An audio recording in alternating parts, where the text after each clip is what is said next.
नमः संस्कृताय प्यारे दोस्तों, इस वीडियो में हम लेकर के आए हैं नट वैदिक साहित्यम का 36वां भाग, जिसमें आज हम आपको पुनः बताने वाले हैं ऋग्वेद संहिता में सर्ग विचार संबंधित 4 अन्य मंत्रों को। प्यारे दोस्तों, इससे पूर्व सर्ग विचार संबंधी जो विश्वकर्मा सूक्त हमारा चल रहा है उसकी 3 वीडियोज बन चुकी है दोस्तों, जिसमें हमने आपको ऋग्वेद 10वें मंडल के 81वें सूक्त को पूरा करवा दिया है और 82वें सूक्त के 3 मंत्र पूर्ण हो चुके हैं दोस्तों, जो कि विश्वकर्मा सूक्त कहलाते हैं। ऋग्वेद 10वें मंडल का 81वां और 82वां सूक्त विश्वकर्मा सूक्त कहलाता है। तो हमने 81वां सूक्त पूरा करवा दिया है दोस्तों और 82वां हमारा चल रहा है, जिसके 3 मंत्र हो चुके हैं। आज हम अन्य जो 4 मंत्र बचे हुए हैं उनका भी हम आपको अध्ययन करवाएंगे दोस्तों, उनके बारे में आपको बताएंगे। यदि आपने अभी तक पहले वाली वीडियोज नहीं देखी है दोस्तों, तो डिस्क्रिप्शन में लिंक है, आप वहां जा करके पहले वाली वीडियोज को देख सकते हैं।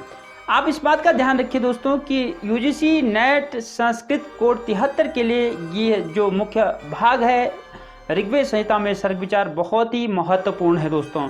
और प्रश्न आपको पता है कि ट्रेडिशनल सब्जेक्ट में अर्थात परंपरागत जो विषय हमारा है तो उसके अनुसार कोड 73 में बहुत ही गहराई से प्रश्नों को पूछा जाता है, तो उसी के अनुसार हम यहाँ पर जो है आपसे तैयारी भी करवा रहे हैं दोस्तों। तो चलिए दोस्तों, प्रारंभ करते हैं आज के इन 4 मंत्रों को इस मुख्य वीडियो के साथ में।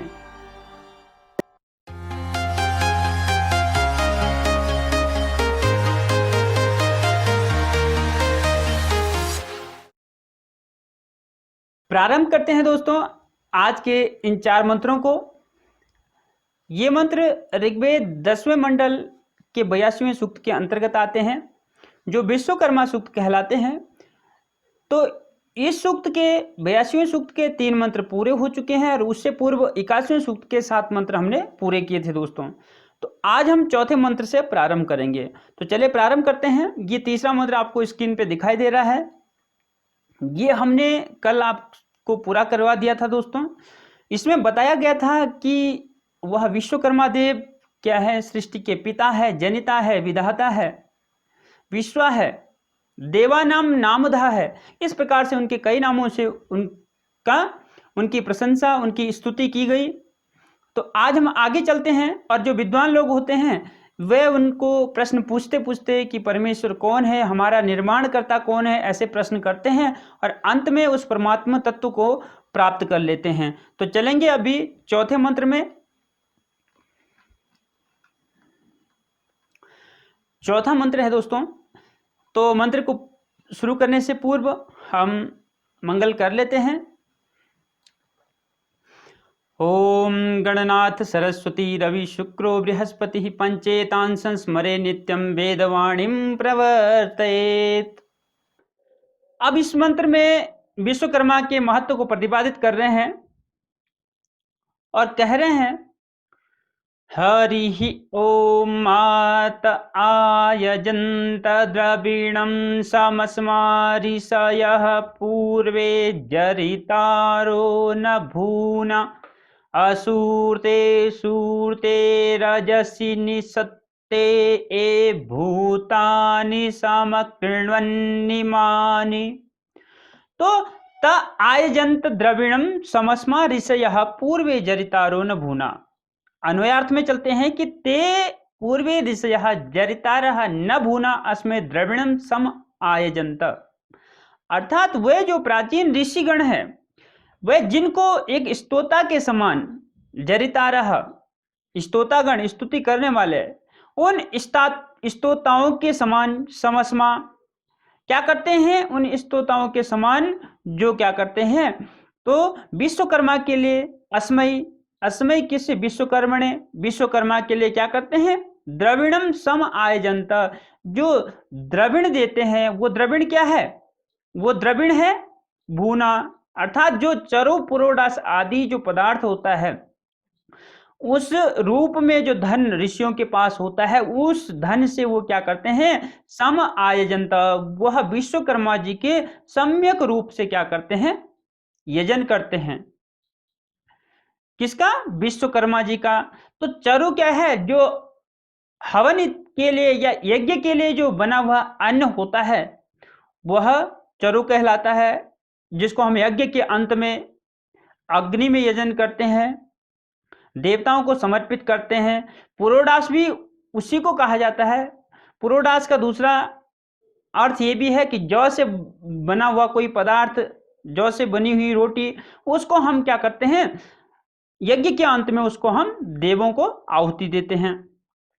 तो उन चरोर पुरोडास रूपी जो धन ऋषियों के पास है, उससे वो है क्या करते हैं, विश्वकर्मा देव का सम्यक रूप से यजन करते हैं। और जरितारो न भूना, सम्यक रूप से यजन करते हैं। जरितारो तो हमने बता दिया कि स्तोताओं के समान, जरितारः स्तुति करने वाले, समस्मा समान, उनके समान। कौन? ऋषिगण क्या करते हैं, वो अन्य से अर्थात चरु पुरोडास आदि से क्या करते हैं, वो विश्वकर्मा देव का सम्यक उपाय से, सम्यक रीति से, सम्यक विधि विधान से क्या करते हैं, उनका यजन करते हैं। सम अजायंत, और असूरते सूरते रजसी निसत्ते। अब क्या कह रहे हैं कि असूरते सूरते रजसी निसत्ते, और जो महर्षि जिनके बारे में बता रहे हैं कि असूरते सूरते रजसी निसत्ते, उन्होंने क्या किया, वो महर्षियों ने, जिन महर्षियों ने असूरते और सूरते, असूरते कहते हैं स्थावर के लिए जो इधर उधर न सरक जाए, जिसको हम एक जगह से दूसरी जगह नहीं ले जा सकते हैं, वो लगभग स्थावर कहलाता है। तो स्थावर और जंगम दो प्रकार की सृष्टि की रचना भगवान ने की थी। तो स्थावर चीजें, स्थावर वस्तुएं वो होती है जो एक जगह से दूसरी जगह हम मन इच्छा स्वरूप नहीं ले जा सकते। तो वह असुर चीजें अर्थात स्थावर और सूरते, जिनको हम आसानी से एक दूसरी जगह ले जा सकते हैं या जो एक दूसरी जगह अपने आप जा सकते हैं, तो वो जंगम सृष्टि में आती है। तो ऐसे स्थावर और जंगम जो लोक है, इनमें उन्होंने क्या किया, रजसी निसत्ते, अर्थात निसत्ते का मतलब होता है, रजसी मतलब होता है लोक में। तो स्थावर और जंगम लोकों में क्या किया, निश्चित रूप से, निश्चल रूप से, निसत्ते, निश्चल रूप से जो अवस्थित है, कौन, वही महर्षिगण जिनकी बात कर रहे हैं, जो कि क्या करते हैं, विश्वकर्मा जी की यजन स्तुति करते हैं, उनका यजन करते हैं अन्य पुरोडास इत्यादि से, चरु पुरोडास इत्यादि से। और ये भूतानि समकृण्वन इमानि, और जिन ऋषिगणों ने क्या किया, इमानी भूतानि समकृण्वन, आगे चलेंगे इसी में। तो अब क्या कह रहे हैं, इमानी भूतानि समकृण्वन, इन सब लोकों और प्राणियों को अपने तेज से बनाया था। जिन महर्षियों ने सब लोकों और प्राणियों को, पूरे प्राणियों को, जितने भी प्राणी संसार में विद्यमान है, उन सभी प्राणियों को अपने तेज से बनाया था, वे ऋषिगण भी क्या करते हैं, वह भी विश्वकर्मा देव जी का यजन करते हैं। ऐसा जो है इस मंत्र में कहा गया है। तो विश्वकर्मा देव जी का यहाँ पर क्या है, महत्व प्रतिपादित हो रहा है। अब आगे चलते हैं हम पांचवें मंत्र में। पांचवें मंत्र में क्या कह रहे हैं,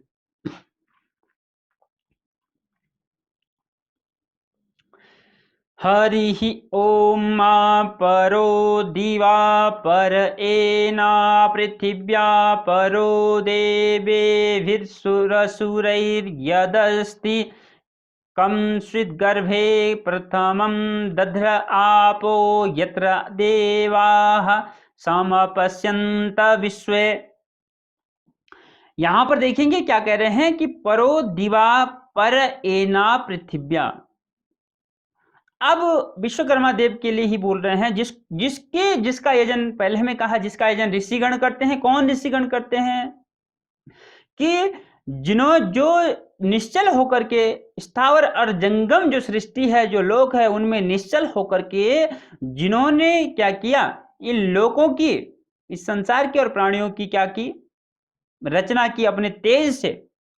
और दूसरा, अब इसमें क्या कह रहे हैं आगे, ऐसा विश्वकर्मा देव जो है वह क्या है, परो दिवा पर एन पृथिव्या, वह क्या है, द्युलोक से भी परे हैं दिवा, और पृथ्वी लोक से भी वो परे हैं। अब क्या कह रहे हैं, देवे भी असुर ही यद अस्ति, और यद देवे भी असुर ही परः अस्ति यद परः अस्ति, और जो देव और असुरों से भी परे है। पहले कहा कि दिवा परः एना पृथिव्या परः, जो द्यावा से भी परे है, द्युलोक से परे, आकाश से परे है, पृथ्वी से भी परे है, और जो क्या है देवों और असुरों से भी परे है।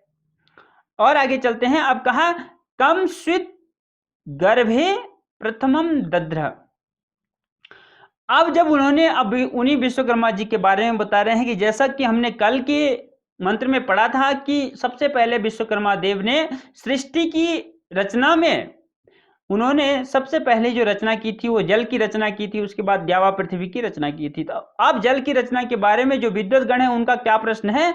उनका प्रश्न ये है कि आपः कम स्वित प्रथमम गर्भः दद्रे, आपः कम स्वित प्रथमम गर्भः दद्रे, गर्भे दद्रे। अर्थात जब विश्वकर्मा जी जो श्रेष्ठ है, असुरों से भी परे हैं, देवों से परे हैं, पृथ्वी से परे, द्युलोक से परे हैं, तो उन्होंने जल की रचना की थी सबसे पहले। तो जल ने किस सर्वश्रेष्ठ सर्व संग्राहक गर्भ को धारण किया है? किम स्वित प्रथमम गर्भे दद्रे, सबसे पहले उन्होंने कि गर्भ में किस को धारण किया, या जल ने किस सर्वश्रेष्ठ गर्भ को धारण किया? तो गर्भ क्या है? जो सर्वम ग्रहणात, जो सभी को जो है क्या कर देता है, ग्रहण करता है, सभी का जो ग्राहक है वो गर्भ है। तो सर्व संग्राहक, तो उस किस ऐसे सर्व संग्राहक गर्भ को वो जल ने सबसे पहले धारण किया। तो अब आगे बता रहे हैं कि यत्र विश्वे देवाः समपश्यन्त, जिस गर्भ में जिसमें सब इंद्रादि देव रहकर, विश्वे देवाः समपश्यन्त, रह करके परस्पर एक दूसरे को देखते हैं। तो ऐसा कौन सा वो गर्भ था जिसको जल ने सबसे पहले धारण किया? तो ये विद्वानों का प्रश्न है।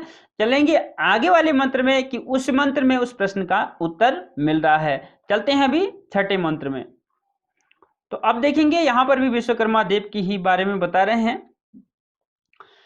हरि ओम मातामिद्गर्भे प्रथमं दध्र आपो यत्र देवाः समगच्छन्त विश्वे अजस्य नाभावध्येकमर्पितं यस्मिन् विश्वानि भुवनानि तस्थुः। आप देखेंगे क्या कह रहे हैं कि तमित गर्भे प्रथमम दध्र आपो, तम इत गर्भे, उन विश्वकर्मा जी ने ही क्या किया था, इत गर्भे प्रथमम आपदद्रे, उन विश्वकर्मा के ही गर्भ को सबसे पहले जल ने धारण किया था। आपदद्रे, अभी प्रश्न किया था ना कि जल ने किस गर्भ को, किस महा जो गर्भ था, महासंग्राहक जो गर्भ था, उस किस गर्भ को धारण किया? तो वह अब बता रहे हैं कि वो विश्वकर्मा जी का ही गर्भ था जिसको सबसे पहले जो है किसने, जल ने धारण किया। अब जब जल ने गर्भ धारण कर दिया तो क्या हुआ, सृष्टि उत्पन्न होने लगी।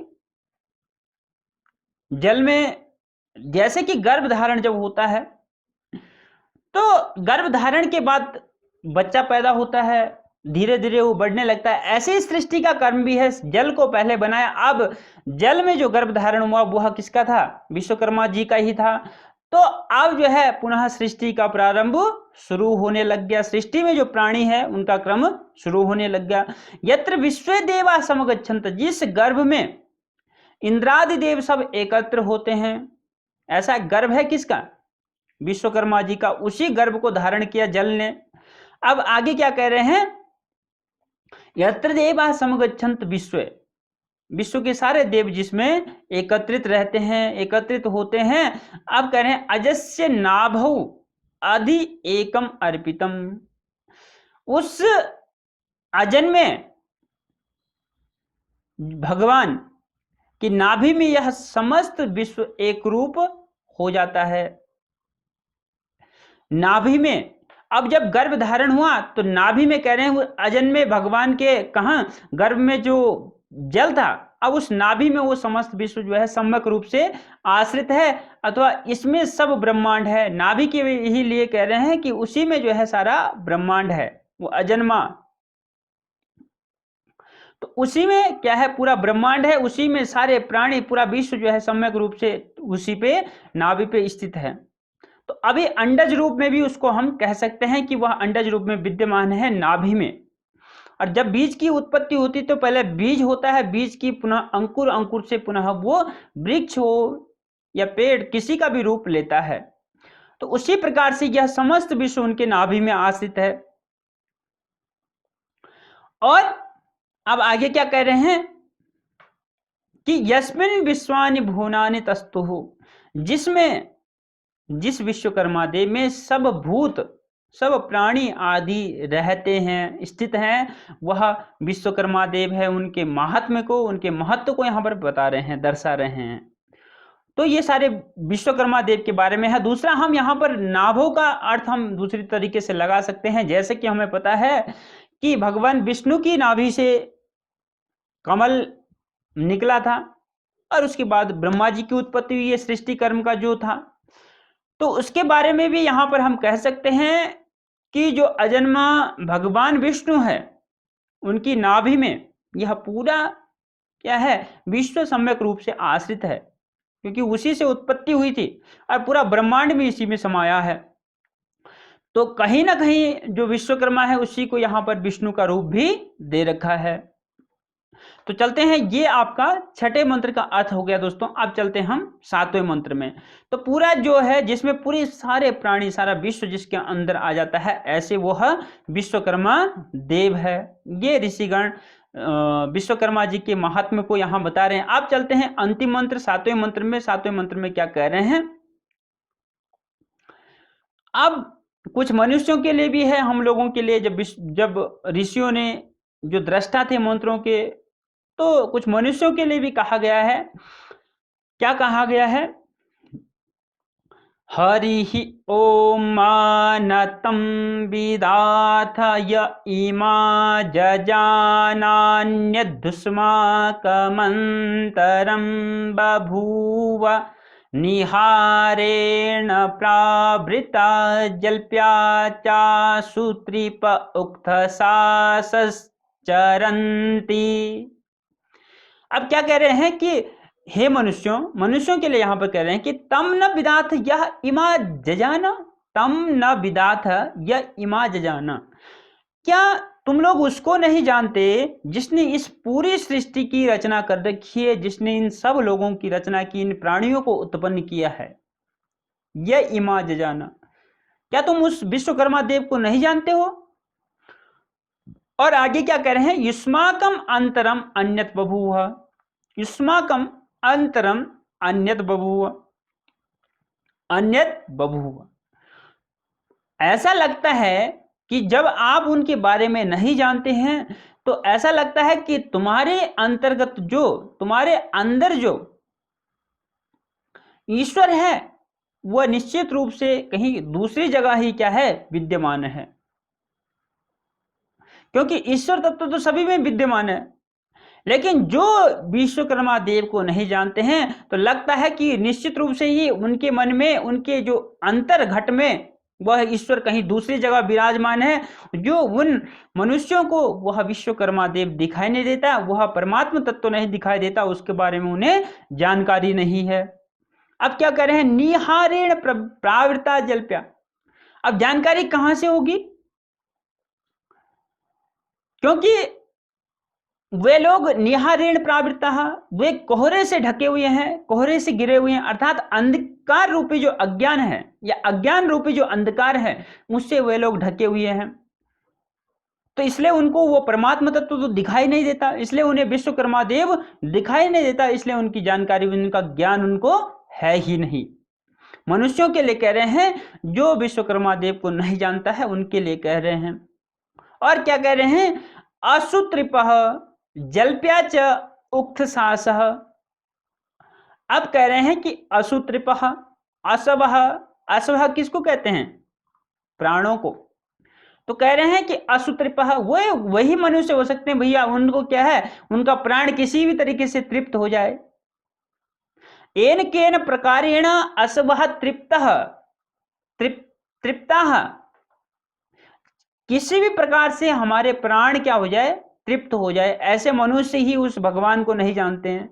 दूसरा जलप्या, जो केवल बोलना जानते हैं, जलपति मतलब केवल बोलना ही जानते हैं और कुछ नहीं जानते हैं, पढ़ना जानते हैं और कुछ नहीं जानते हैं, वे लोग उस परम तत्व को नहीं जानते हैं। और च उक्त साहसः, और जो क्या है, जो मंत्रों का उच्चारण कर रहे हैं, केवल उच्चारण मात्र ही जानते हैं, उनका अर्थ नहीं जानते हैं, परमात्मा तत्व को नहीं जानते हैं, वह क्या है, वही ऐसे लोग होंगे जो इस पृथ्वी पे क्या कर रहे हैं, विचरण कर रहे हैं, जो उस परम तत्व को, उस पुरुष को, उस विश्वकर्मा देव को जो नहीं जानते हैं, उनको ईश्वर तत्व का साक्षात्कार नहीं होता। किनको नहीं होता, अभी हमने बताया, जो केवल जो है इस संसार में उदर पूर्ति कर लेते हैं, अपने प्राणों को, अपनी आत्मा को ऐसे ही तृप्त कर लेते हैं खा खा करके, जो फालतू की बातें बोलते रहते हैं, केवल बोलना ही उनका काम है। और कुछ लोग जो मंत्रों का उच्चारण तो जानते हैं लेकिन उनका अर्थ नहीं जानते हैं, वही जो है क्या करते हैं, वही उस परम तत्व ईश्वर को नहीं जानते हैं, उसका साक्षात्कार नहीं कर पाते हैं। ऐसे सारे ऋषिगण मनुष्यों से कह रहे हैं, तो और ऐसे व्यक्ति से कह रहे हैं जो अज्ञानी है, जो ईश्वर को नहीं जानता है। तो प्यारे दोस्तों, यहाँ पर जो मुख्य रूप से ईश्वर माना गया है वह विश्वकर्मा देव को माना गया है। तो आज के इस वीडियो में हमने 4 मंत्रों को भी आपका इनको पूरा करवा दिया है। तो लगभग हमारा जो सूक्त है, विश्वकर्मा सूक्त, वह पूर्ण हो चुका है। इससे कुछ महत्वपूर्ण प्रश्न बनेंगे दोस्तों, लेकिन उन प्रश्नों को हम तभी बनाएंगे जब हमारा ये सर्ग विचार संबंधी जो टॉपिक है, जो भाग है, जो विषय है, वह जहां पर पूर्ण हो जाएगा, उसके बाद ही हम प्रश्नों से संबंधित वीडियो आपके लिए बनाएंगे। तो प्यारे दोस्तों, आज हमने विश्वकर्मा सूक्त को यहीं पर पूरा कर दिया है। अगली वीडियो में हम दूसरे सूक्त के साथ आएंगे जो कि सर्ग संबंधी विचार को प्रतिपादित करता है। तो प्यारे दोस्तों, आज की वीडियो को यहीं पे विराम देते हैं, मिलते हैं दूसरी वीडियो में, तब तक के लिए नमस्कार, धन्यवाद।